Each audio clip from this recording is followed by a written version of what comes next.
नमस्कार, मी पंजाब डक. आज आहे 21 जून 2026. काल देखील नाशिक, त्र्यंबकेश्वर, त्याच्यानंतर मुंबईला देखील रात्री पाऊस सुरू झाला. त्याच्यानंतर अहिल्यानगर भागात देखील श्रीरामपूर त्या पट्ट्यात झाला. पण राज्यात आज 21 जूनला मात्र आज मात्र बऱ्याच भागामध्ये जवळपास सुरुवात होणार आहे. आज सर्व दूर महाराष्ट्रात सगळीकडे नाही पडणार, फक्त आज सुरुवात आहे. आता उद्यापासून 22 जूनपासून मात्र सर्व दूर पाऊस व्हायला सुरुवात होणार आहे. मग 22 जूनपासून तर डायरेक्ट 2 जुलैपर्यंत, 22 जून ते 2 जुलैपर्यंत राज्यात सर्वत्र सगळीकडेच पाऊस पडणार आहे. आज फक्त राज्यामध्ये ठिकठिकाणी सुरुवात होईल.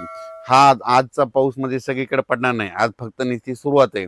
पण उद्या 22 तारखेपासून राज्यात सगळीकडे पाऊस पसरायला सुरुवात होईल. राज्यात सर्व दूर मात्र उद्या रात्रीपर्यंत बऱ्याच भागामध्ये कव्हर करून जाईल. 23ला आणखीन संपूर्ण व्यापून टाकेल.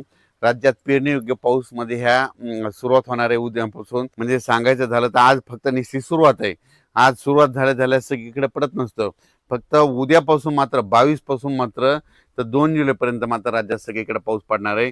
म्हणून शेतकऱ्यांना एक सांगू इच्छितो की पेरणी करत असताना जमिनीमध्ये ईदभर ओल गेली तरच पेरणीचा निर्णय घ्यावा. म्हणून हे देखील सर्व शेतकऱ्यांनी लक्षात घ्यायचं. काल देखील पाऊस म्हणजे ना त्र्यंबकेश्वर, नाशिक त्या पट्ट्यामध्ये पाऊस झाला. त्याच्यानंतर सिन्नरकडे झाला. त्याच्यानंतर अहिल्यानगरकडं श्रीरामपूर पट्ट्यात झाला. त्याच्यानंतर मुंबईला देखील पडला. कोकणात देखील बऱ्याच ठिकाणी चालू होता. त्याच्यानंतर बीड जिल्ह्यात तुरळक काही ठिकाणी पडला. इकडं नांदेडकडं, धर्माबादच्या पलीकडे तेलंगणाकडे पडला. म्हणजे गडचिरोली त्या पट्ट्यात देखील थोडाफार झाला.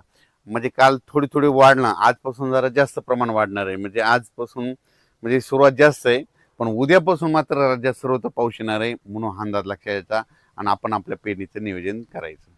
आणि राज्यातल्या सर्व शेतकऱ्याला सांगू इच्छितो की म्हणजे आता म्हणजे 21 जून ते 2 जुलैच्या दरम्यान राज्यात सगळीकडे पाऊस पडणार आहे आणि सगळ्या शेतकऱ्याची पेरणी सुरू होईल. पण परत शेतकऱ्यासाठी एक आनंदाची बातमी. हे जे म्हणत होते ना दुष्काळ, तर तुम्हाला सांगतो 2 जुलै राज्यात, जुलै महिन्यात 2 जुलै ते 20 जुलैच्या दरम्यान राज्यात अतिवृष्टी होणार आहे. म्हणजे ठिकठिकाणी अतिवृष्टी होईल आणि बऱ्याच म्हणजे जवळपास मग ती काय होईल, मुंबईकडे अतिवृष्टी होईल, नाशिककडे होईल, पुण्याकडे होईल, इकडं उत्तर महाराष्ट्राकडे होईल. मग त्याच्यामुळे काय होईल, जे छोटे छोटे तळे आहेत त्याच्यामध्ये मात्र जुलै महिन्यात मात्र पाणी येणार आहे. म्हणून हा अंदाज लक्षायचा. जायकवाडी देखील, जायकवाडीचे जे लाभ क्षेत्राचे उत्सव ती सुद्धा आनंदाची बातमी. जुलै महिन्यात काय होणार आहे, नाशिक, उत्तर महाराष्ट्राकडे जोरदार मुसळधार अतिवृष्टी होणार आहे. त्याचं पाणी गोदावरीला येणार आहे. मग त्याच्यानंतर धरणामध्ये आवक यायला थोडीफार सुरुवात होईल.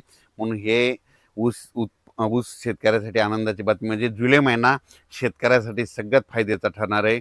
म्हणून हा अंदाज सर्व शेतकऱ्यांनी लक्षात यायचा.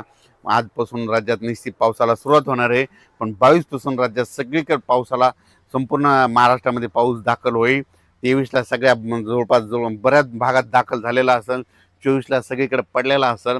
25-26ला शेतकऱ्याच्या पेरण्या लागवडी सुरू होतील. म्हणून हा अंदाज लक्षात यायचा. अचानक वातावरणात बदल झाला. पेरणी करताना सगळ्यात महत्त्वाची घ्यायची काळजी, पाऊस पडल्याच्या नंतर सकाळी सकाळी शेतात जायचं. जर 4 बोट ओला असेल तर पेरायचं नाही, 6 बोट असेल तरी नाही पेरायचं. चांगली ईदभर ओल असेल तर तुम्ही पेरू शकता, कारण की राज्यामध्ये चांगला पेरणीयोग्य म्हणजे पाऊस पडणार आहे. काय होतं, पेरल्याच्या नंतर सरासरी पाऊस उघडत आहे, पण यावेळेस तसं होणार नाही. 22 जूनला सुरू जे होईल पाऊस, तर मग डायरेक्ट 2 जुलैपर्यंत दररोज एक दिवस इकडे एक दिवस इकडे असं कधी सगळ्या भागात पडणार आहे. म्हणून यावर्षी आता हे शेवटच्या पेरणीचं देखील चांगलं पोषक वातावरण राहणार आहे. म्हणून पेरणीची देखील सगळ्यांनी तयारी ठेवा. धन्यवाद.